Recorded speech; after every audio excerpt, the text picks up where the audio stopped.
So yun, no, so surprise natin si Olga sa regalo natin sa kanya, no? Kasi deserve nung bata na yon yung makukuha niya ngayong birthday niya kasi, tsaka itong Paskong darating. Sana magamit niya yung bagay na yon sa pag-aaral niya.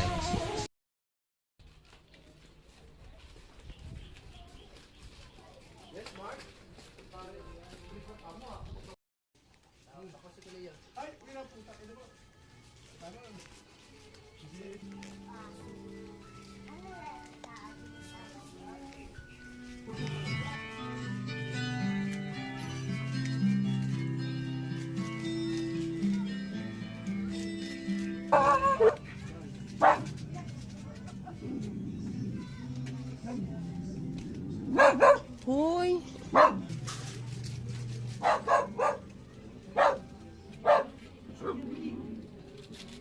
Si Olga.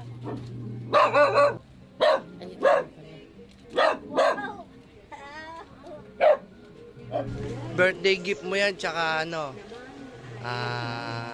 Christmas gift mo na yan sa'yo. Wow! Maganda yan. Iba talaga ang gawang Alaysa Valdez.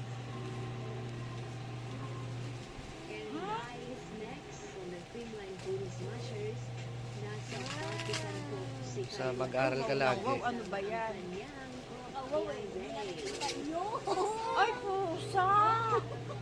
Putang inis, oh!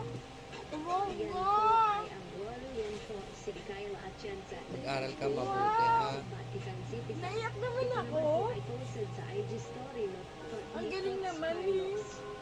Bago pa man. Deserve ni Olga yan. Ang PBL Finals na ngayon lang na-post ni Top Skylas. Ay, naiiyak ako, ga. Yung hindi ko maibigay na ibigay. Ito ay sobrang special dahil Uy, ang galing, ga. Ni, thank you niya. Yeah, okay na. Big screen out matapos matanggap ng First Canada Best Middle Blocker sa nakaraang PBL All Filipino Conference.